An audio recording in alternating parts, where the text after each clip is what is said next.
নকৈও নোৱাৰো ফটামুখ কলেও লাগে ভকতৰ দুখ অসমীয়াত এষাৰ কথা আছে নাজানো মোৰ এই কথাখিনিয়ে কাক কেনেকৈ চুই যায়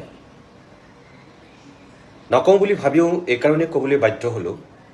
যে আজি শিৱসাগৰত যেতিয়া স্বাধীনতা দিৱসৰ পতাকা উত্তোলন কৰি অসমৰ সন্মানীয় মন্ত্ৰী বিমল বৰা ডাঙৰীয়াই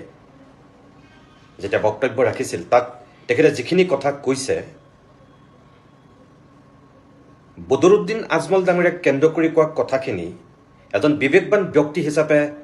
মই গ্ৰহণ কৰিব পৰা নাই অলপতে আৰু এগৰাকী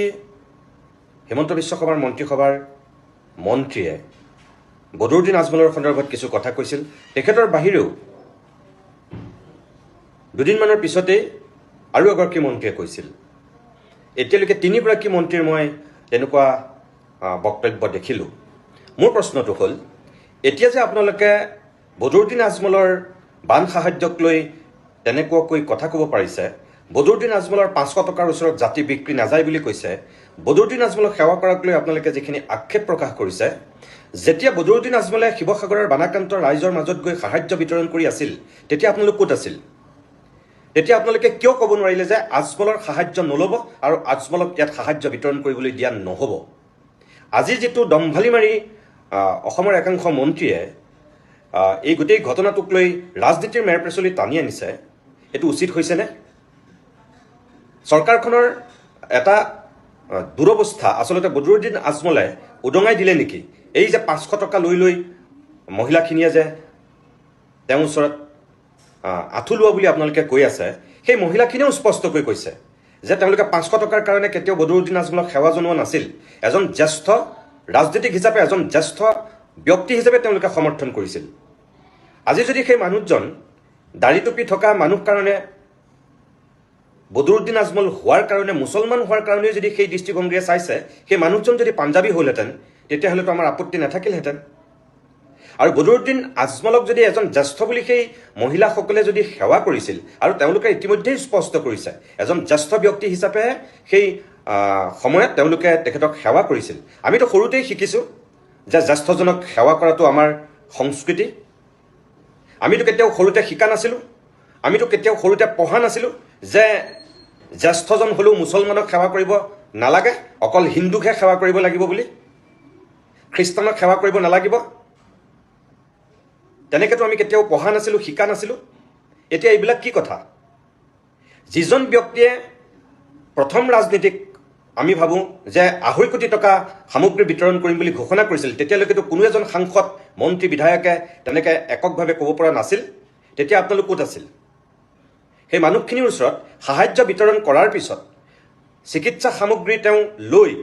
বানাক্ৰান্ত ৰাইজৰ মাজত চিকিৎসা সাহায্য দিয়াৰ পিছত সকলোখিনি হৈ যোৱাৰ পিছত এতিয়া আপোনালোকে সাৰ পাইছে বদৰুদ্দিন আজমলৰ বিৰুদ্ধে তেনেকৈ কথা ক'বলৈ মানুহৰ মিনিমাম এটা লজ্জা থকা উচিত আচলতে মিনিমাম এটা মানুহক আক্ৰমণ কৰাৰো এটা সীমা থকা উচিত বুলি আমি ভাবোঁ এই কথাটো গ্ৰহণযোগ্য নহয় আজি স্বাধীনতা দিৱসৰ দিনটোত অন্তত এনেকুৱা কথা কোৱাৰ অকণো মন নাছিল কিন্তু এইকেইদিন কথাবিলাক শুনি চাই দেখি বৰ ভাল নালাগিল সেইকাৰণেহে কথাখিনি ক'লোঁ আজমল সাহেবে মুখ্যমন্ত্ৰীৰ বান সাহায্য পুঁজিত দিয়াতকে তেখেতে ভাবিছে তেখেতসকলক সাক্ষাৎ কৰি মই নিজ হাতে সাহায্য প্ৰদান কৰিম আৰু ইষ্ট ইণ্ডিয়া কোম্পানীৰ মাজত কোনো পাৰ্থক্য নাই আমি জানো সদায় চাওক ৰাজনীতিৰ জাগাত আৰু বিপদৰ সময়ত আজমল সাহেব অসমৰ য'তেই নহওক ভাৰতবৰ্ষৰ য'তেই নহওক য'তেই বিপদ হৈছে তাতেই আজমল সাহেব গৈ পেলাই থিয় হৈছে উজনিৰ কক নামনিৰ কক মধ্যই কক য'তেই যেতিয়া বিপদ হৈছে সেয়া বানপানী হওক বা অন্য কোনো ক্ষতিগ্ৰস্তই হওক অন্য কোনো বিপদেই হওক বিপদৰ সময়ত আজমল সাহেব সদায় আগবাঢ়ি আহে আৰু আগত আহে সেই ক্ষেত্ৰত আমি তেখেতৰ হৈ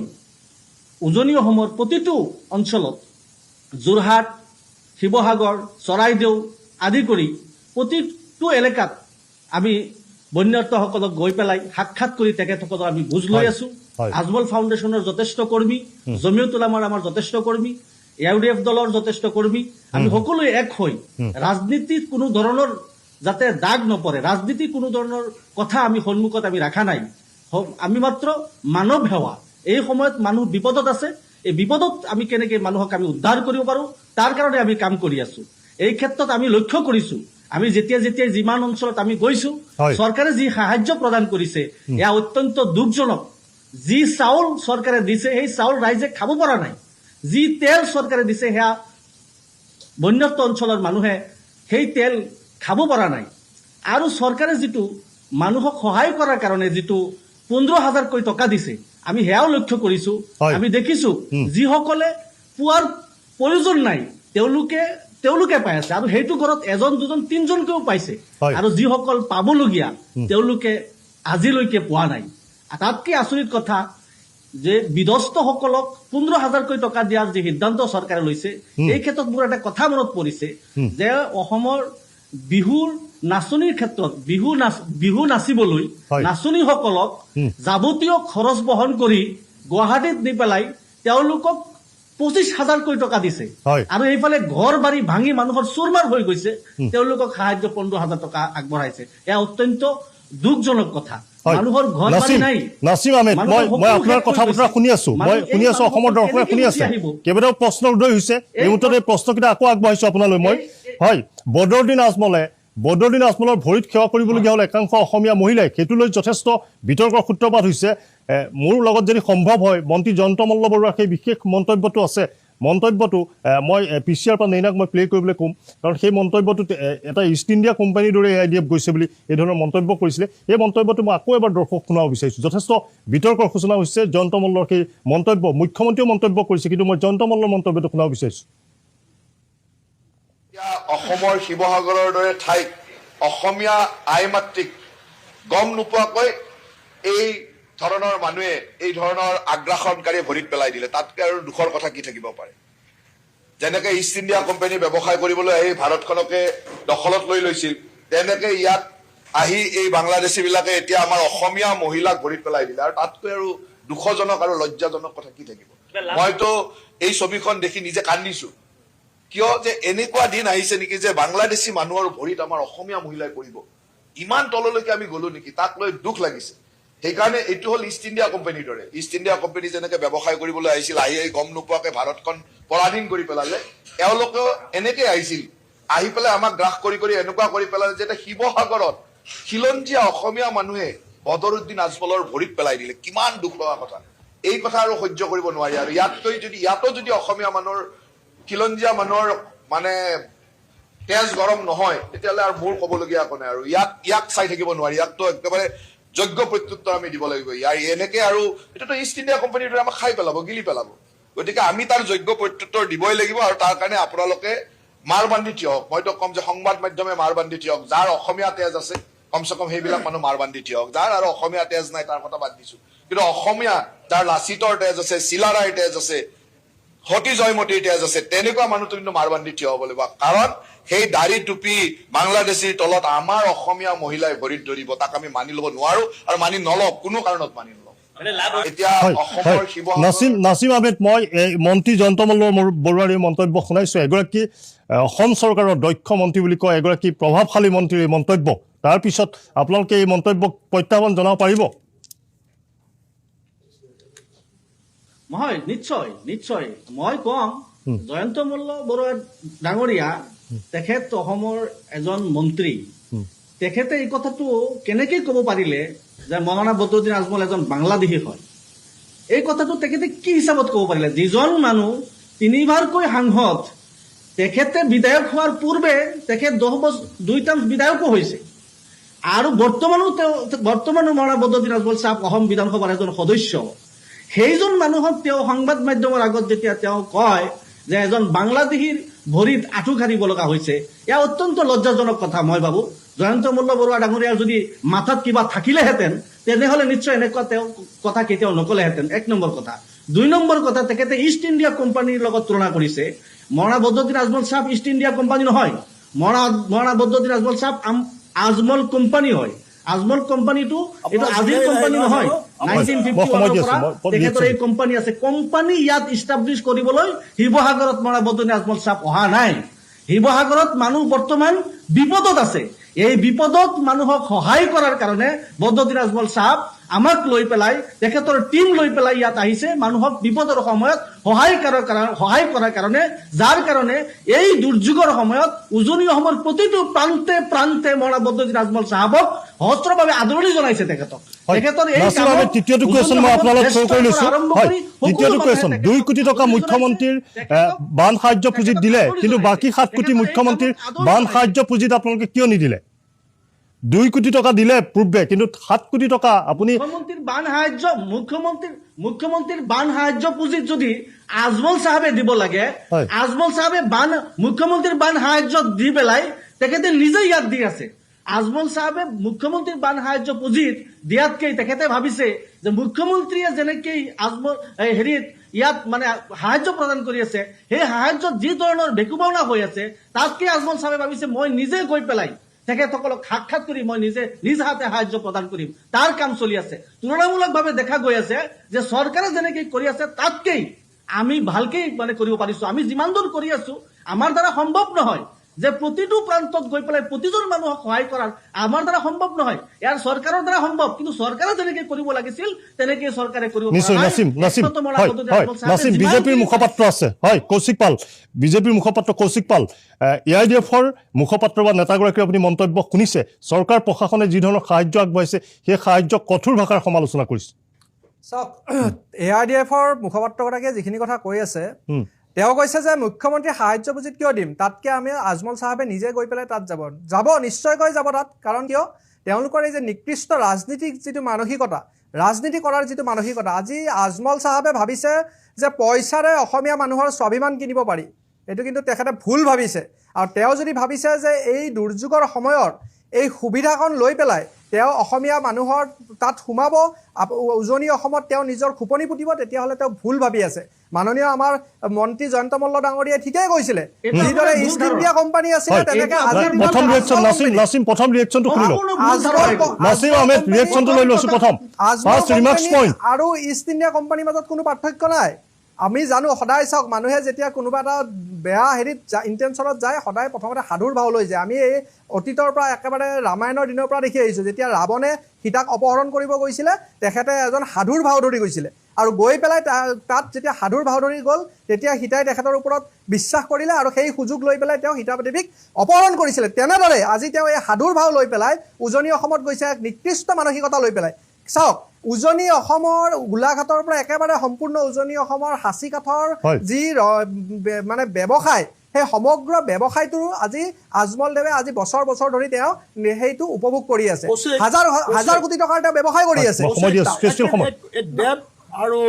এই চাহাব শব্দটো তোমালোকে মানে ব্যৱহাৰ কৰি মানুহক মূৰত উঠাইছে। প্ৰথম কথা, দেৱ আৰু চাহাব কাক কয়? ইংৰাজৰ পৰা যিটো মানে ইষ্ট ইণ্ডিয়া কোম্পানীক চাহাব বুলি কৈছে, তুমি জিলাই লাহি বুলি কোৱা না, মোগলে বাচ্চা বুলি কোৱা না, তেওঁৰ যিবিলাক কৰ্ম এইবিলাক কোৱা। তোমালোকে সততাৰে ক'ব নোৱাৰা, মানে ৰাজনীতি কৰা বা কুটিল ৰাজনীতি নকৰিবা। তুমি ৰাৱণে সাধুৰ বিষয়ে কৰিছে হয়, কিন্তু এই সাধুৱে এই দেশখন ৰক্ষা কৰিছিলে, সেইটো তুমি জনা উচিত। প্ৰথম কথা, মই যে নগাঁও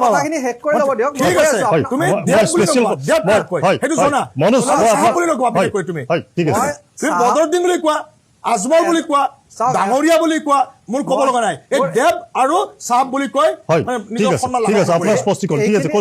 এইখিনিতে মই এটা কথা কওঁ, আমাৰ যিটো সংস্কৃতি, ভাৰতীয় সংস্কৃতি, আমি জ্যেষ্ঠজনক সদায় এটা সন্মান, তেওঁ যিয়ে হওক। চাহাব কাক কয়? তোমাৰ ভাৰতীয় সংস্কৃতি কি কয়? তোমাৰ ভাৰতীয় সংস্কৃতি মানে কি শিকাইছে? কিন্তু যিয়ে হওক, এতিয়া মই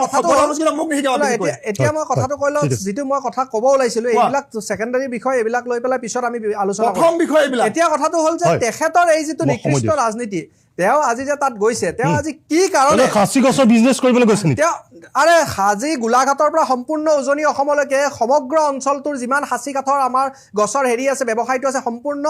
এই আজমল আৰু কোম্পানীয়ে তেওঁলোকে উপভোগ কৰি কেপচাৰ কৰি ৰাখিছে।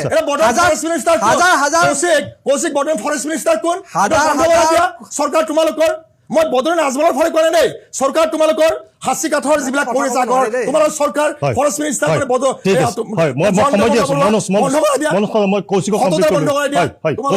পাহাৰ খান্দি আছে, মানে বন্ধ কৰাই দিয়া, ভূমিস্খলন হৈছে,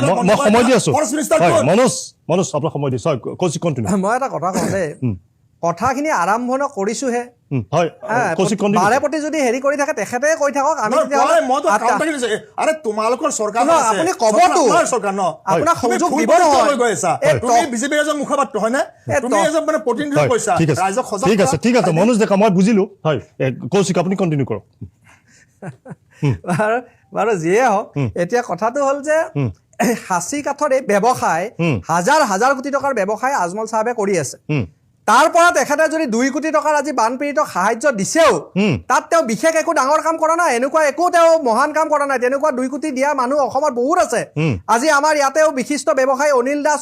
আমাৰ অনিল শইকীয়া তেওঁলোকেও 2 কোটি টকা আমাৰ CM ৰিলিফ ফাণ্ডত বানপানীৰ কাৰণে দিছে গতিকে সেই 2 কোটি টকা দিয়াটো বা 1 কোটি টকা দিয়াটো ডাঙৰ কথা নহয় কিন্তু কথাটো হ'ল সেইটো কৰিবলৈকে গৈ তেওঁ উজনি অসমত যিটো আজি পৰিস্থিতি কৰিলে কিয় তেওঁ তাতে গৈ পেলাই পইচাটো তেওঁৰ যদি ইমানে হেৰি আছিলে তেওঁ নিজে থিয় হৈ থাকিব নোৱাৰে বুলি কৈছে বহুতে যুক্তি দেখাইছে যে তেওঁ থিয় হৈ থাকিব নোৱাৰে সেইকাৰণে আই মাতৃসকলক আঁঠু কৰাই পেলাই তেওঁ তাতে বহি পেলাই দিছে পইচাটো তেওঁৰ যদি ইমানে হেৰি আছে তেওঁ ছাইডত বহি থাকিলে হয় তেওঁৰ মানুহ এজনে কৰ্মী এজনেওতো পইচাটো বিলাই দিব পাৰিলে হয় কিন্তু সেইটো নকৰি পেলাই তেওঁ নিজে এখন চেয়াৰত বহি একেবাৰে চাহাবৰ নিচিনা বহি থাকিল আৰু আমাৰ আই মাতৃসকলক সেই পইচাটো তেওঁলোকে আঁঠু কৰাই ল'বলৈ বাধ্য কৰাইছে তেওঁ যিখিনি মানুহ আছিলে তেওঁলোকে আই মাতৃসকলক হেঁচি হেঁচি বহুৱাই দিছে আপোনালোকে চাওক ভালকে ভিজুৱেলটো আৰে তেওঁ জিলাইলাহি হয় তেওঁ জিলাইলাহি হয় মই এই মুকুলে বাচ্চা হয় নিশ্চয় নিশ্চয় মই মনোজ ডেকা একেবাৰে মন্তব্যটো লৈ লৈছো মনোজ ডেকা হয় অনুমেশ দা মানে আজমলে AIDF-ৰ মুখপাত্ৰগৰাকীয়ে কৈছে আৰু তেওঁ AIDF-ৰ মুখপাত্ৰগৰাকী সেই আজমল বাহিনী বা আজমলৰ যিটো ফাউণ্ডেশ্যন টীমটোৰ লগত কাম কৰি আছে আৰু সেইবাবে মই শিৱসাগৰৰ পৰা তেওঁৰ সৈতে পোনপটীয়াভাৱে সংযুক্ত হৈছোঁ গতিকে গোটেই বিষয়টো যদি চাওঁ তাত ইয়াৰ ৰাজনীতি কৰিছে নে প্ৰকৃত এখন হৃদয়েৰে ইয়াৰ বন্যাত্ৰৰ প্ৰতি তেওঁ সাহায্য আগবঢ়াইছে বদৰুদ্দিন আজমল ফাউণ্ডেশ্যনে বা বদৰুদ্দিন আজমলে AIDF-এ হয় মই এটা কথা মই একদম প্ৰথমে ক'ব যাওঁ আজি 14 আগষ্ট নহয় আজি 14 আগষ্টৰ দিনাখনেই আমাৰ এই বীৰ শ্বহীদসকলৰ ত্যাগক ধূলিচ্ছা কৰি আজি ভাৰতবৰ্ষখন টুকুৰা টুকুৰ কৰিলে কোনে কৰিলে এই মোগলৰ বংশধৰসকলে হয়তো আজি এই আহোমৰ এই ৰাজ্য বা আহোমৰ মানে দুৰ্গত এই মোগলে শিবিৰ পাতিলে বানৰ বিভীষিকা লৈ মোগলৰ শিবিৰ আজি আহোমৰ ৰাজ্যত বা আহোমৰ দুৰ্গত হ'ল ঠিক তেনেকৈ মই আৰু এটা কথা এইখিনি মই ক'বলৈ যাওঁ আমি নাগপুৰত যিটো আমাৰ ৰাষ্ট্ৰীয় স্বয়ংসেৱক সংঘ RSS বুলি কয় নহয় এই RSS-ৰ সংঘৰ মানে যিটো মানে কাৰ্যালয়টো মানে মোগলে তাত মানে দুৰ্গ মানে বনাই ল'লে সেই দুৰ্গৰ অধিনায়ক কোন ইন্দ্ৰেশ কুমাৰ এই আমাৰ যিটো মানে মানে এনেকুৱা কুটিল ৰাজনীতি একটো আহোমৰ মানে দুৰ্গত এই মোগলৰ শিবিৰ এই মোগল কোন এই মোগলৰ বংশধৰ এই বদৰুদ্দিন এই বলদ আমাৰ কৌশিকে কৈছে চাহাব কাক কয় আমি কিতাপত পাইছিলো বুৰঞ্জীত পাইছিলো ইংৰাজসকলক চাহাব বুলি কৈছিলে এতিয়া জয়ন্ত মল্ল বৰুৱাই যিখিনি কথা কৈছে মই নিজে লাজ পাইছো জয়ন্ত মল্ল বৰুৱাই লাজ পায় কি নাপায় এইবিলাক কথা কওঁতে মই নাজানো তেওঁ যদি বদৰুদ্দিন বোলা এই বলদজন যদি সঁচাই বাংলাদেশী হয় অসামৰিক শব্দ ব্যৱহাৰ হয় হয়নে যদি চৰকাৰখন তেওঁৰ আজিলৈকে কিয় তেওঁক মানে বিতাড়িত কৰিব পৰা নাই এই সস্তীয়া ৰাজনীতি সস্তীয়া কথা কৈ অসমৰ জনতাক ঠগিব নালাগে আৰু দ্বিতীয় কথা অসমৰ ভাষা অসমৰ সভ্যতা সংস্কৃতি ৰক্ষাৰ কথা কোৱা অসমৰ সেই মানে বাক পতুৰা থকা মানে বিচক্ষণ মন্ত্ৰী বুলি কোৱা ডক্টৰ হিমন্ত বিশ্ব শৰ্মা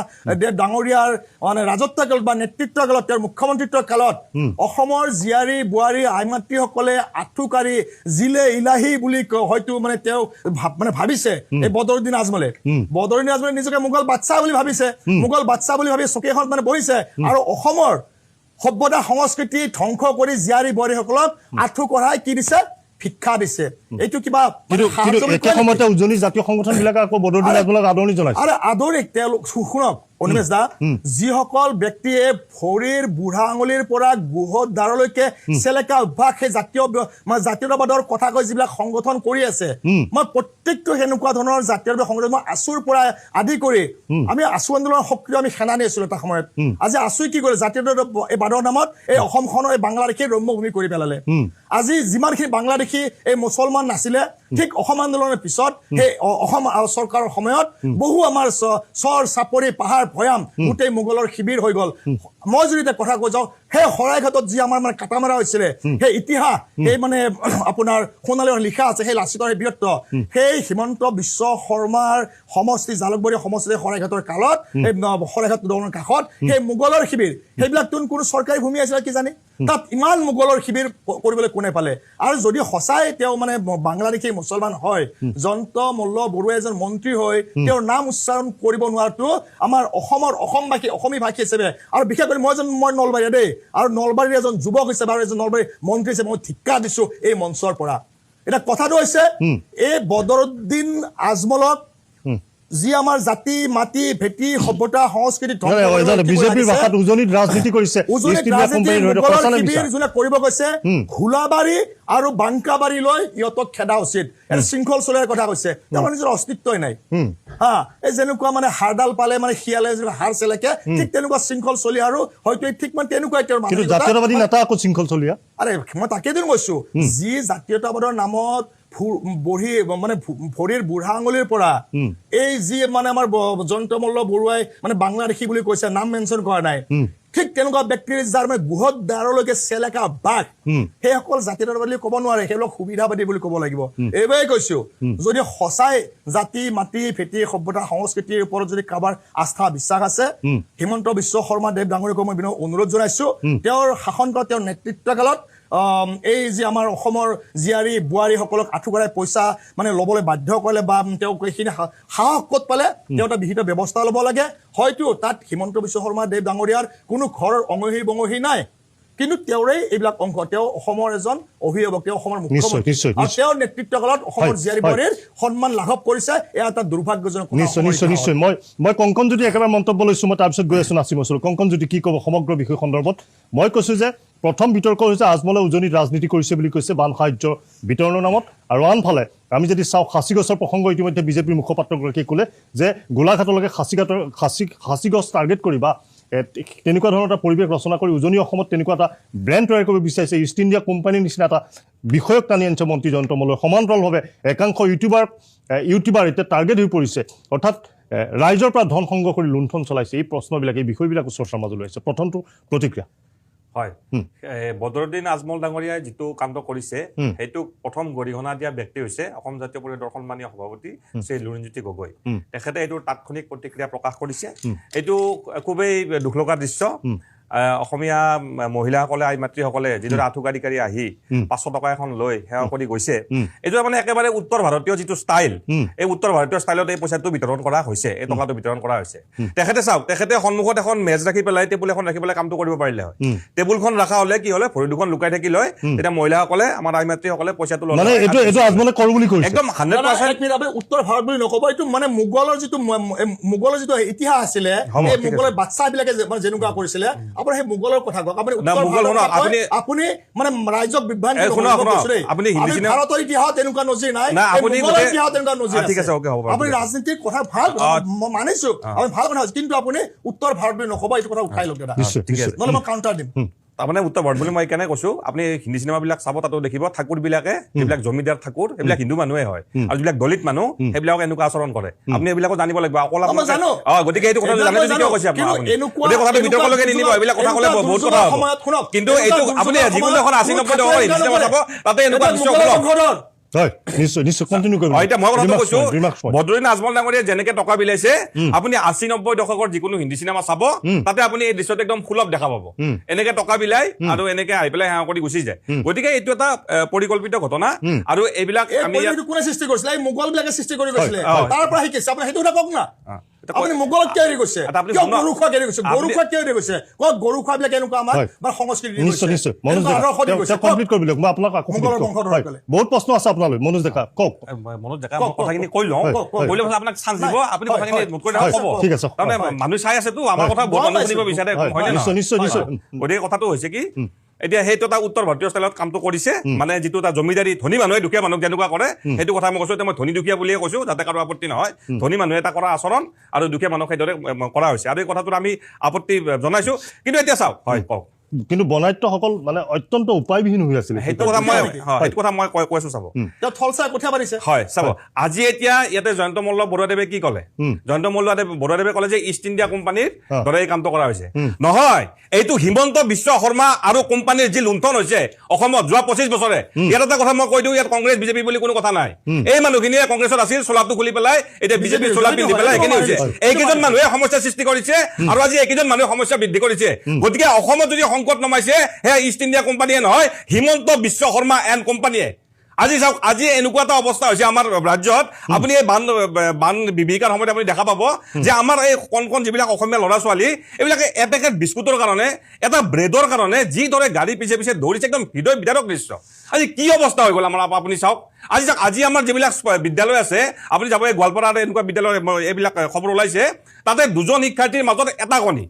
তাৰমানে এগৰাকী শিক্ষাৰ্থীৰ কাৰণে আধা ফাল কণী। গতিকে এনেকুৱা যেতিয়া অৱস্থা হয়, তেতিয়া এনেকুৱা মহিলাই 500 টকা কিয় আপুনি 100 টকা দিলেও আপোনাৰ ভৰিত ধৰিব। এতিয়া মই আপোনাক এটা উদাহৰণ দিওঁ, আপুনি এইখিনি এটা আপুনি আপিল কৰিব পাৰে, এই যিজন মধ্যভোগীয়ে মানে 2টা কণীৰ থলত এটা কণী মানে খুৱাইছে, তেওঁৰ ওপৰত মানে বিহিত ব্যৱস্থা ল'ব কাৰণে তেওঁ আপিল কৰক চৰকাৰক। সেইটো শুনক, এতিয়া কথা চলিছে কি, সেনেকুৱা এটা অৱস্থা হৈছে য'ত এপেকেট বিস্কুট, এটা ব্ৰেড আৰু আধা ফাল কণী আজি মধ্যাহ্ন ভোজনৰ স্কুলসমূহত খাব লগা হৈছে। কিন্তু এই হিমন্ত বিশ্ব এণ্ড কোম্পানী যি যোৱা 25 বছৰ অসম শাসন কৰিলে, তেওঁলোকৰ এজন মানুহ বিশ্বজিৎ দৈমাৰী 2000 টকীয়া ভাত খায়, 2000 টকীয়া এসাঁজ, ভাতৰ দাম 2000 টকা। এইটোৰ কি ভাত, এইটো আমাৰ মানে মাহৰ সেইটোৱে কথা। গতিকে এনেকুৱা যেতিয়া লুণ্ঠন চলে, তেতিয়া মানুহ সৰ্বশ্ৰান্ত হৈ পৰে। সৰ্বশ্ৰান্ত হৈ পেলাই আপুনি আজি 500 টকা কিয় 100 টকাৰ কাৰণে আপোনাৰ ভৰিত পৰিব। মই এটা আপোনাক প্ৰশ্ন দিছোঁ, আজি কোনোবাই 20,000 টকা মাহিলী উপাৰ্জন কৰা মহিলাই এনেকে বদৰুদ্দিন আজমলৰ পৰা 500 টকা লৈ ভৰিত সেৱা কৰিব নেকি আপুনি কওকচোন? কোনোবা 20,000 বা 25,000 টকা যি মাহিলী উপাৰ্জন কৰে, বদৰুদ্দিন আজমলৰ পৰা 500 টকা লৈ পেলাই তেখেতক সেৱা কৰিব? নকৰে। এইটো তেতিয়া কৰে যেতিয়া আমাৰ মহিলাসকল বা আমাৰ যি জনগণ সেই নিসহায়, নিৰুপায় আৰু একদম নিকিন হৈ পৰে, তেতিয়া এনেকুৱা কৰে। গতিকে ইয়াৰ মূলতে হৈছে হিমন্ত বিশ্ব শৰ্মা এণ্ড কোম্পানীয়ে যোৱা 25 বছৰত কেতিয়াবা কংগ্ৰেছৰ চোলা পিন্ধি আৰু কেতিয়াবা বিজেপিৰ চোলা পিন্ধি অবাধ লুণ্ঠন কৰিলে, সমস্যাৰ সৃষ্টি কৰিলে, বিদেশী সমস্যাৰ সৃষ্টি কৰিলে, আৰু বিজেপিত আহি সেই বিদেশী সমস্যা বৃদ্ধি কৰিলে। গতিকে আমাৰ অসমৰ প্ৰতি যি সংকট নামিছে, সেয়া হিমন্ত বিশ্ব শৰ্মা এণ্ড কোম্পানীয়ে নমাইছে। আৰু এইটো যিটো হৈছে আপোনাৰ এই বদৰুদ্দিন আজমলৰ এইটো কাণ্ড, এইটো এটা কুৎসিত ৰাজনীতি মই আপোনাক কওঁ। তাৰমানে এতিয়া কি এই অসমীয়া কেনেকে হেৰি কৰি পেলাই বিষয়টো উত্থাপন কৰি তাৰমানে অসমীয়াৰ ভোটখিনি বিজেপি ল'ব বিচাৰিছে আৰু মুছলমান ভোটখিনি বদৰুদ্দিন আজমলে ল'ব বিচাৰিছে। এইটোৱে চলি আছে সদায়। বদৰুদ্দিন আজমলে হিমন্ত বিশ্ব শৰ্মাক সহায় কৰে, কাৰণ যেতিয়া কংগ্ৰেছত আছিল হিমন্ত বিশ্ব শৰ্মা, বদৰুদ্দিন আজমলে তেখেতে এটা ডাঙৰ বন্ধু আছিল, আৰু এই বদৰুদ্দিন আজমলৰ ৰাজনীতি হিমন্ত বিশ্ব শৰ্মাক সহায় কৰে, হিমন্ত বিশ্ব শৰ্মাৰ ৰাজনীতি বদৰুদ্দিন আজমলক সহায় কৰে। গতিকে নগাঁও উপনিৰ্বাচনৰ প্ৰতি লক্ষ্য ৰাখি তেওঁলোকে এই কাৰবাৰটো কৰিছে। আৰু মই সৰু উদাহৰণ দিওঁ, চাওক, আজি এই বান বিভীষিকাৰ মাজতে 3500 সভাপাতি, 3500খন সভা পাতি বৃহৎ পৰিমাণৰ টকা খৰচ কৰি তেওঁলোকে অৰুণোদয় আঁচনিত ধন বিলাইছে। কিয়? একাউণ্টতো সোমাই দিব পাৰিলে হয়, পাৰিলে নহয় নাই? যে বান বিভীষিকা আছে, ইমান টকা আমি খৰচা নকৰোঁ, 3500খন আমি সভা নাপাতো, এই পইচাখিনি আমি যি বানৰ কাৰণে সকাহ, যি বান দুৰ্যোগৰ কাৰণে আমাৰ ধন ৰাখি সেইটো নকৰি তেওঁলোকে একাউণ্টত ভৰাই দিব পাৰিলে, নকৰি পেলাই 3500খন সভা পাতি কৰিছে। গতিকে ADF আৰু বিজেপিৰ এই যি সোণা পতাকা, এই যে নিকৃষ্ট ৰাজনীতি চলি আছে, কিন্তু অসম জাতীয় ফ্ৰণ্টত আমি কৈছো, আমি অসম ৰাজ্যক উদ্ধাৰ কৰিম, সজাগ কৰিম, আৰু চলিব নাছিমৰ এটা মন্তব্য, ৰিয়েকশ্যন গৈছে নাছিম আহমেদ, আপুনি মন্তব্য শুনিছে, আমাক অসমীয়াৰ ভোট লাগে, মন্তব্য শুনিছে, বিজেপিও আপোনালোকক সমালোচনা কৰিছে, অজাপই সমালোচনা কৰিছে, আৰু মনোজ ডেকাই সমালোচনা কৰিছে, হিন্দুত্ববাদী নেতা। গতিকে এই উজনিত আপোনালোকে ৰাজনীতি কৰিছে এক প্ৰকাৰে, কিন্তু অজাপই কৈছে যে এইটো বিজেপি আৰু আপোনালোকৰ এইটো ৰাজনীতি বুলি কৈছে, মকামিলা ৰাজনীতি বুলি কৈছে। নাছিম, হয়, মই যিখিনি দেখা পালো, আজি আপোনাৰ ওচৰত বহা প্ৰতিজন ডাঙৰীয়াই অকল সমালোচনাই কৰিছে। মই আপোনাৰ মাধ্যমেদি আজি এই প্ৰতিজন সমালোচকসকলক মই আন্তৰিকতাৰে আহ্বান জনাইছো, আপোনালোকে উজনি অসমত আহক, চাই যাওক মানুহ কেনেকুৱা বিপদত আছে। আৰে ভাই ফলসাই কথা নাপাৰিব, সমালোচনাৰ সময় আছে, কথা নাপারিব নাজমুদ্দিন, ফলসাই কথা নাপারিব, আপনি বিপদত আছে, মানুহ বিপদত আছে, আপোনালোকে সাহায্য দিছে, ফলসাই মই আপোনালোকক আহ্বান জনাইছো, ফলসাই কথা আপোনালোকে স্পটত আহক, ফলসাই কথা আপোনালোকে চাই যাওক মানুহৰ আমাৰ মানুহ স্পটত আছে, আপোনালোকে সমালোচনা কৰি আছে। আজমল চাহাবে পৰিকল্পিতভাৱে মহিলাসকলক ভৰিত দৌৰাইছে, এইটো কেতিয়াও নহয়। আপুনি কি জিলাই নহয়, আচলতে প্ৰকৃততে হৈছিলে কি? মই নিজে লগত থাকি পেলাই মই নিজে দেখা পাওঁ, আজমল চাহাবে প্ৰত্যেকজন মানুহক কয় যে আপোনালোকে ভৰিত নদৌৰিব, আপোনালোকে ভৰিত নদৌৰিব, আমি নিজেও কওঁ যে আপোনালোকে ভৰিত নদৌৰিব। এইটো ঠিক নহয়, এয়া নকৰিব। কিন্তু মানুহসকলে যিসকল বিপদত পৰি আছে, তেওঁলোকে ভাবিছে যে তেখেত এজন বয়োজ্যেষ্ঠ মানুহ, তেখেত এজন ডাঙৰ মানুহ, গতিকে কিহৰ ডাঙৰ তেখেতক মানুহ যদি আমি সেৱা কৰোঁ, আইমাতৃসকলক এয়া আমাৰ ভৰি ধুই সেৱা কৰিছে বেয়া নহয়। কিহৰ ডাঙৰ মানুহ সেই বুলি হা? ভাবি মানুহে অবৈধ সেৱা চব কৰে। বেপাৰীবিলাক সেৱাও আমি বাধা কৰিছো। সেই বিজেপি আজমল চাহাবে বাৰে বাৰে বাধা কৰিছে। কি বাধা কৰিছে তেখেতে নিজে বাধা কৰে। তাৰপিছত মই কিয় এইবিলাক নিজে দেখা পাওঁ, তাৰপিছত আৰু কিয় আমি নিজেও এইবিলাক কৈ আছো। বিভিন্ন মাধ্যমত কিয় দেখা গতিকে পাইছে এইবিলাক আপোনালোকে হেয়াক লৈ পেলাই আপোনালোকে সমালোচনা কৰি আছে। চাই কঠীয়া নাপাৰিব এইটো ফল সমালোচনা চাই কিহৰ কঠীয়া নহয়? নাপাৰিব এইটো হয়, সমালোচনা next- কিহৰ next নহয়? question. হয়, হয়, এতিয়া হয়। মই অসমৰ ৰাজ্যত কৈছো, মনোজ, মনোজ, মনোজ, আপোনালোকে হয়, স্পৰ্টত মনোজ, আহি পেলাই মনোজ, চাওক। হয়,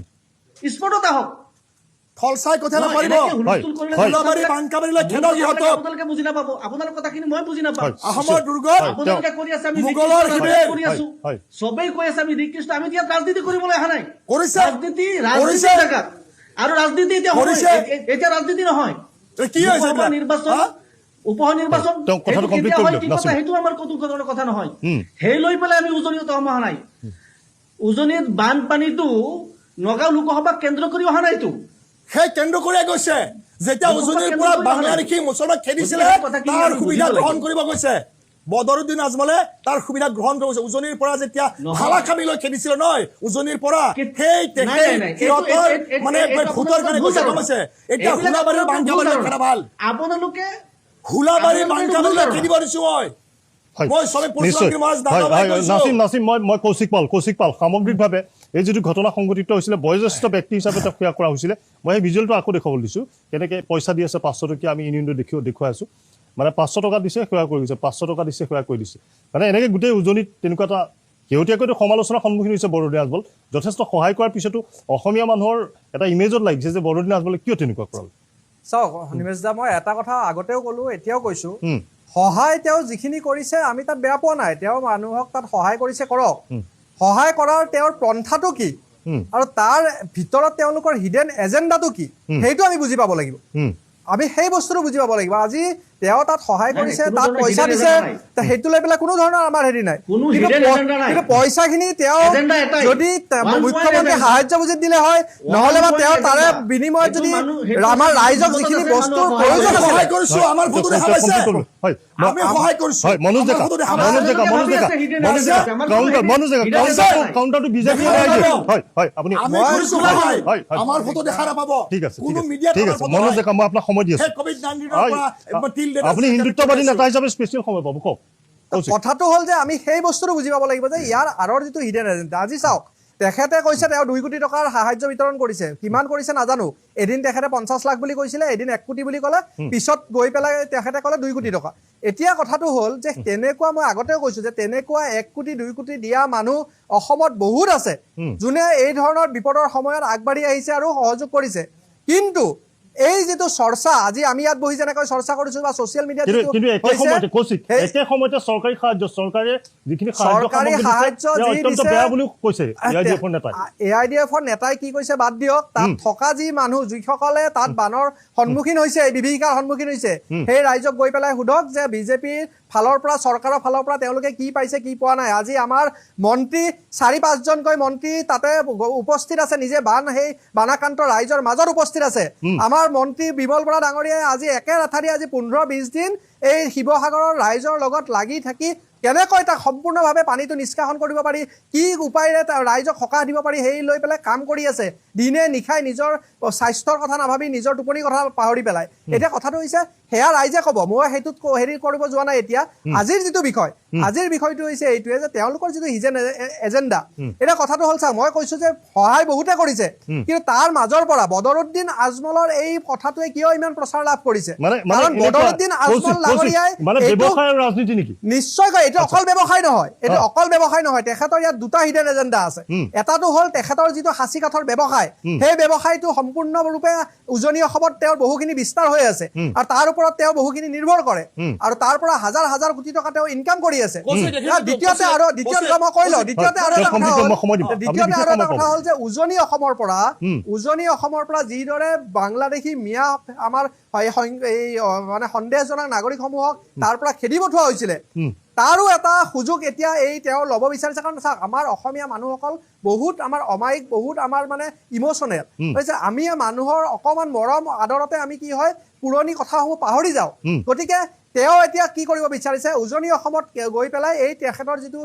মানে মৰমীয়াল চৰিত্ৰটো দেখুৱাইছে তাৰ জৰিয়তে তেওঁ পুনৰবাৰ যাতে এই আমাৰ অন্য অঞ্চলৰ পৰা নগাঁও হওক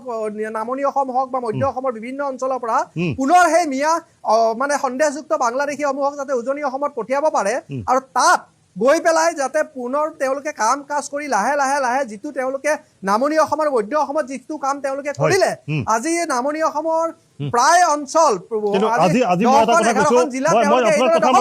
বিশিষ্ট সাহিত্যিক পদ্মশ্ৰী ইমৰান চাহে 1 লাখ টকা পৰ্যন্ত আজি ঘূৰাই দিলে বদৰুদ্দিন আজমলক দিবই কাৰণ অসমীয়া বুলি যোনে নিজকে ভাবে সি এই বাংলাদেশী ৰক্ষকৰ লগত কেতিয়াও নাথাকে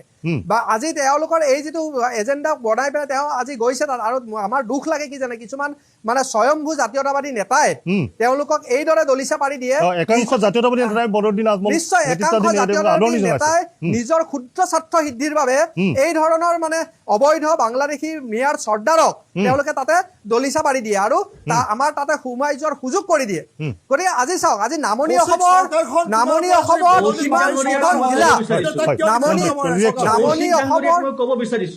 অসমৰ আজি শুনক নামনি অসমৰ কিমান কিখন জিলা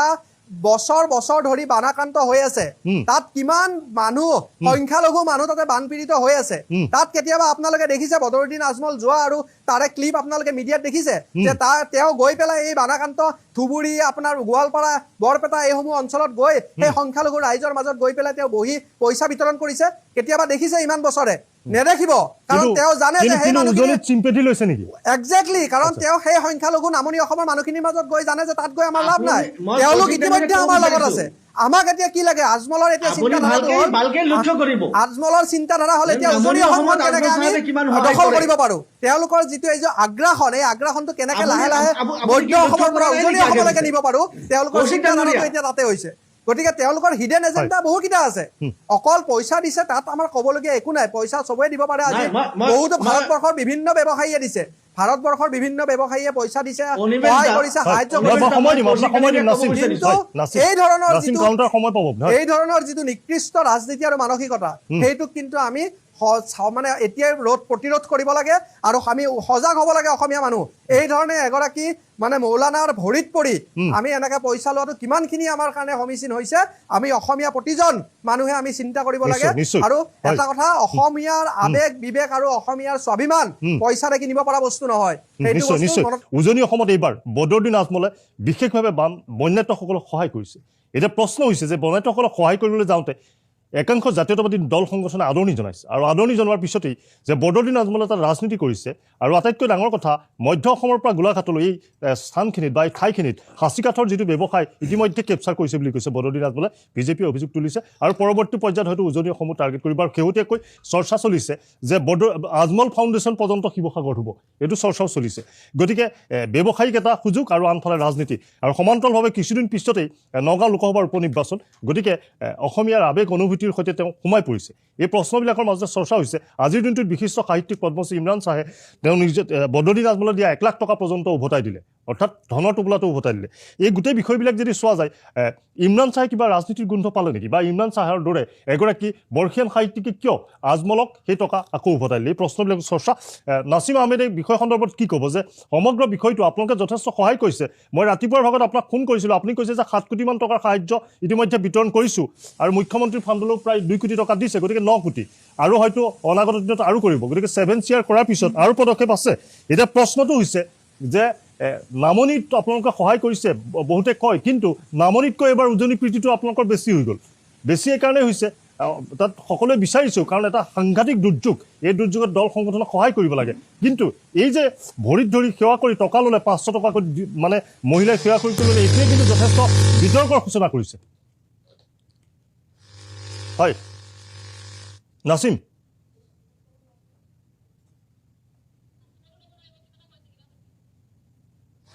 হয় কাৰিকৰী বিসংগতি অকণ কিছু সমস্যা হৈছে মই নাছিমৰ ওচৰলৈ আকৌ যাওঁ আমি কানেক্ট কৰিব মই হয় মই কংকন জ্যোতি গোস্বামী কি ক'ব যে গোটেই বিষয়টো যদি চাওঁ শেহতীয়াকৈ কিন্তু ইউটিউবাৰসকলৰ একাংশই ধন লুণ্ঠনৰ প্ৰসংগ আহিছে একাংশৰ সময় গগৈৰ দৰে ব্যক্তিক মুখ্যমন্ত্ৰীয়ে প্ৰশংসা কৰিছে বহু ইউটিউবাৰক প্ৰশংসা কৰিছে যিসকলক মানৱ দৌৰ্দী আখ্যা দিছে কিন্তু একাংশৰ একাউণ্ট চেক কৰিব লাগিব বুলি কৈছে কাৰণ দেশৰ বিভিন্ন প্ৰান্তৰ পৰা টকা সংগ্ৰহ হৈছে আৰু চৰকাৰে নথি পত্ৰ নোকোৱাকৈ এগৰাকী মুখ্যমন্ত্ৰীয়ে তেনে মন্তব্য কৰিব নোৱাৰে হয় চাওক এতিয়া ইউটিউবাৰৰ যিটো কথা তেওঁলোকৰ একাউণ্টবোৰ চেক কৰা এইটো চৰকাৰে কৰিব পাৰে চৰকাৰৰ তেওঁলোকৰ অধিকাৰ আছে আৰু কিন্তু মই ভাবো যে যিহেতু বান সাহায্যৰ কাৰণে টকা উঠাইছে সকলোৱে নিষ্ঠাৰে কাম কৰিছে সততাৰে কাম কৰিছে আৰু ইউটিউবাৰসকলৰো কোনো আপত্তি থাকিব নালাগে হিচাপ পত্ৰ দিয়াত গতিকে এইটো হ'ব কিন্তু এতিয়া ইয়াতে যিটো ভক্ষকে আজি ৰক্ষক হোৱাৰ কথা যিটো চলিছে আজি যে হিমন্ত বিশ্ব শৰ্মাই যে এইটো হিচাপ ল'ব বিচাৰিছে যে ইউটিউবাৰসকলে ধনবিলাক ক'ত ব্যৱহাৰ কৰিছে আজি যে এই নিৰ্বাচন হৈ যোৱাৰ পাছত ফলাফল হৈ যোৱাৰ পাছত যে বৃহৎ যে যিবিলাক কেলেংকাৰী হ'ল দুৰ্নীতি হ'ল তাৰে হিচাপ এতিয়া হিমন্ত বিশ্ব শৰ্মা চৰকাৰে দিবলৈ নিদিয়ে এতিয়া আপোনাক মই কওঁ যে সচিবালয়ৰ দুৰ্নীতি হ'ল বিশ্বজিৎ দৈমাৰীৰ নেতৃত্বত এইটো এখন চৰকাৰে উদঙাইছে গতিকে সেই যে তেওঁলোকে কৈছে যে অনুসন্ধান হ'ব তদন্ত হ'ব এতিয়া আপুনি সচিবালয়ৰ দুৰ্নীতিৰ কিবা অনুসন্ধানৰ ৰিপৰ্ট পাইছে নেকি সম্পাদক ডাঙৰীয়া নাই পোৱা নাই এইটো বিষয়তে চৰ্চাত নহয় এতিয়া নহয় কথাটো শুনি লওক তেওঁলোকে তদন্ত দিম বুলি কৈছে তদন্ত দিম বুলি তেতিয়াই কৈছিল আৰু তেতিয়া কোৱাৰ আজি 2 মাহ পাৰ হৈ গ'ল আৰু এই বিজ নিগমত যে দুৰ্নীতি হ'ল তাৰে কিবা ৰিপৰ্ট আপুনি পাইছে নেকি নাই পোৱা মীন বিভাগত যে দুৰ্নীতি হ'ল তাৰে যে অনুসন্ধান চলিল তদন্ত চলিল কিবা ৰিপৰ্ট আপুনি পাইছে নেকি নাই পোৱা বন বিভাগত যে 12,500 কোটি টকীয়া দুৰ্নীতি হ'ল এই যে জয়ন্ত মল্ল বৰুৱাই যে আস্ফালন কৰিলে একেবাৰে আজি অমুক কৰিম তমুক কৰিম তাৰে কিবা ৰিপৰ্ট আপুনি পাইছে নেকি আপোনালোকৰ সংবাদ কৰ্মী কিবা ৰিপৰ্ট পাইছে নেকি নাই পোৱা গতিকে আপোনালোকে সচিবালয়ৰ দুৰ্নীতিৰ একো ৰিপৰ্ট পোৱা নাই বীজ নিগমৰ দুৰ্নীতিৰ একো ৰিপৰ্ট পোৱা নাই মীন বিভাগৰ দুৰ্নীতিৰ একো ৰিপৰ্ট পোৱা নাই বন বিভাগৰ দুৰ্নীতিৰ একো ৰিপৰ্ট পোৱা নাই অৰ্থাৎ এইবিলাক তেওঁলোকে হজম কৰি পেলাই ইতিমধ্যে উগাৰ চাৰি আছে কিন্তু তেওঁলোকে ইউটিউবাৰৰ একাউণ্টত যোৱা ধনৰ কথা আজি তেওঁলোকে হিচাপ লৈ আছে এতিয়া চাওক মই কওঁ মই কওঁ যে এই হিমন্ত বিশ্ব শৰ্মা এণ্ড কোম্পানী যি 25 বছৰ লুণ্ঠন চলিছে আজি চাওক হিমন্ত বিশ্ব শৰ্মা পিয়ুষ হাজৰিকা জয়ন্ত মল্ল বৰুৱা তুলিৰাম ৰঙাম ৰমাকান্ত দেউৰী অজন্তা নেওগ প্ৰদ্যুৎ বৰদলৈ বলিন চুতীয়া বিশ্বজিৎ দৈমাৰী এইবিলাকৰ যদি সা সম্পত্তি চাই এই যে পুৰণা ৰজা মহাৰজা আৰু এই মোগল সম্ৰাট পৰা সেনেকুৱা ধৰণৰ সা সম্পত্তি তেওঁলোকৰ অগাধ সম্পত্তি আপোনাৰ মুঘল সম্ৰাটৰ দলে তেওঁলোকৰ জীৱন গতিকে আগে তেওঁলোকৰ হিচাপটো দিয়ক হিমন্ত বিশ্ব শৰ্মাই মুখ্যমন্ত্ৰী হিমন্ত বিশ্ব শৰ্মাক মই দাবী জনাইছো যে অগাধ দুৰ্নীতিত লিপ্ত আৰু আৰু এটা কথা শুনক তেওঁলোকৰ যি আয় আৰু যি সম্পত্তি তাৰে হিচাপ দিয়ক তেওঁলোকে ক'ৰ পৰা ইমান সম্পত্তি গোটালে হিচাপ দিয়ক দুনিয়াৰ দুৰ্নীতি হৈ আছে তেওঁলোকে খাই উগাৰি আছে আৰু আজি ইউটিউবাৰৰ ধনৰ হিচাপ ল'ব গতিকে ভক্ষক যি ৰক্ষক হ'ব চেষ্টা কৰিছে ইয়াক আমি কোনো পধ্যে সমৰ্থন নকৰোঁ নিশ্চয় কৌশিক চাওক আমাৰ অজাপৰ মুখপাত্ৰগৰাকীয়ে যিসমূহ বিষয়ৰ কথা ক'লে দুৰ্নীতিৰ কথা প্ৰথম কথা হৈছে গোটেই বিষয়সমূহ কিন্তু আমাৰ চৰকাৰে নিজেই ৰাইজক অৱগত কৰা বিষয় এনেকুৱা নহয় যে শুনক কিবা এটা বিষয় এনেকুৱা নহয় যে কোনোবা বেলেগে কোনোবাই উদঙাই দিছে কথাটো হ'ল আপুনি শুনকচোন শুনক মই কংগ্ৰেছ বিজেপিৰ কথা আহি পৰা নাই মই কৈছো এই যিকেইটা বিষয়ৰ কথা তেখেতে কৈছে সেই বিষয়কেইটা আমাৰ চৰকাৰে নিজে অৱগত কৰিছে দ্বিতীয় কথা এই যিসমূহ তেওঁ কৈছে প্ৰতিবেদনৰ কথা ৰিপৰ্টৰ কথা এই ৰিপৰ্টখিনি কি তেখেতক জমা দিব নেকি আৰু কিমান তেতিয়াহ'লে সংবাদ পত্ৰ নহয় সঠিক সময়ত আপোনালোকে ৰিপৰ্ট পাব প্ৰথম কথা হ'ল সেইটো যে সঠিক সময়ত ৰিপৰ্ট পাই যাব দ্বিতীয় কথা হ'ল মই কথাখিনি কৈ লওঁ দাদা মই কথাখিনি কৈ লওঁ দ্বিতীয় কথা হ'ল চাওক আজি তেখেতে যিকেইজন ব্যক্তিৰ নাম কৈছে আজি 20 বছৰ 25 বছৰ ধৰি তেওঁলোকে বিধায়ক মন্ত্ৰী কিবা কিবি বিভিন্ন আমাৰ প্ৰশাসনিক মোৰ কথাখিনি শুনি লওক আপুনি ক'বতো সময় দিব কথাটো হ'ল যে তেওঁলোকে আজি 25 বছৰে ধৰি বিধায়ক মন্ত্ৰী বিভিন্ন পদবীত আছে তেওঁলোকে তাৰ পৰা যিয়ে হওক তেওঁলোকৰ হেৰি আছে ইনকাম টেক্স ৰিটাৰ্ণ ফাইল আছে তাৰ পৰা চালে আপোনালোকে গম পাই যাব কিন্তু অজাপৰ যিগৰাকী নেতা অসম জাতীয় পৰিষদৰ লুৰিণজ্যোতি গগৈ আমিতো নাজানো তেখেতে কি কৰে আজিলৈকে তেখেতে ক'ৰবাত চাকৰি কৰা ক'ৰবাত ব্যৱসায় কৰা ক'ৰবাত চান্দা উঠাইছিলে সেইটোৱে কথা তেওঁ আজি ইমান সা সম্পত্তি ক'ৰ পৰা আহিল লুৰিণজ্যোতি গগৈৰ ইমান সা সম্পত্তি ক'ৰ পৰা আহিল লুৰিণজ্যোতি গগৈৰ ইমান কোটি কোটি টকাৰ সা সম্পত্তি ক'ৰ পৰা আহিল প্ৰথমতে তেওঁ সেই তাৰে এখন শ্বেতপত্ৰ প্ৰকাশ কৰক এখন তেওঁ শ্বেতপত্ৰ প্ৰকাশ দিয়ক তেওঁ শুনক এই যে আপুনি মোগল বেলেগক সমাজৰ আঙুলি থাকিব তোৱাৰ নোৱাৰে। আগতে অসমীয়া মানুহ জানে। বেলেগক আজি আঙুলি কলি তোৱাৰ দৌৰা আগতে কথা আপুনি নকওঁ। নিজক লুৰিণ চাই গগৈ লওক কোনে বিধায়কে নিজক হোৱা নাই, চিকুটি মন্ত্ৰী চাওক হোৱা নাই, তেখেতলোকে তাৰ আপুনি পিছত কিয় আপুনি কৰে? বেলেগক হয়, আঙুলিয়াব হয়। বেলেগক আপুনি আঙুলি তোৱাৰ আগতে নিজক এবাৰ চিকুটি চাব আপোনালোকে দিয়ক শ্বেতপত্ৰ প্ৰকাশ কৰক হোৱাইট পেপাৰ দিয়ক লুৰিণজ্যোতি গগৈ আৰে আজি আপুনি দিয়ক। কিয় দিম আমি আপোনালোকৰ এওঁলোকে আমিতো 25 আপোনাক বছৰ কোৱা নাই মন্ত্ৰী আপুনি হ'ল, বিধায়ক হ'ল, আপুনি মুখ্যমন্ত্ৰী যেতিয়া হ'ল। কৈছে এজন মানুহ আজি মন্ত্ৰী আপুনি বিধায়কে যেতিয়া কোৱা কাবাক নাই। তেওঁলোকে দিব লাগিছে আপুনি চবকে। যেতিয়া কি কাবাক অদ্ভুত কথা ক'ব আহিছে আপোনাক ইয়াত কৈছো মই লুৰিণজ্যোতি গগৈ দিয়ক আপোনালোকৰ লুৰিণজ্যোতি গগৈ দিয়ক আচ্ছা, আচ্ছা। আবেগিক নহ'ব। লুৰিণজ্যোতি গগৈ আবেগিক নহ'ব। এজন বেকাৰ এজন কোনো এটা কাম নকৰে আজিলৈকে এটা ব্যৱসায় এটা চাকৰি কোনো ধৰণৰ কাম নকৰে চান্দা তুলি তুলি আপুনি জীৱন কটাব বিচাৰিছে চান্দা তুলি পেলাই চান্দা তুলি চলা নাই এটলিষ্ট চান্দা তুলি চলা নাই বুজি পাইছে চান্দাজীৱী নহয় চান্দাজীৱী নহয় তেখেতলোকে যি কৰিছে চান্দাজীৱী নহয় এটলিষ্ট অসমৰ ৰাইজক অসমৰ খাটি খোৱা জনতা অসমৰ খাটি খোৱা জনতা অবৈধভাৱে আপোনাৰ ধমকি দি হেৰি কৰা নাই বুজিছে তেওঁলোকে এনেকে চান্দা তোলা নাই গতিকে আপোনালোকে চান্দা তোলা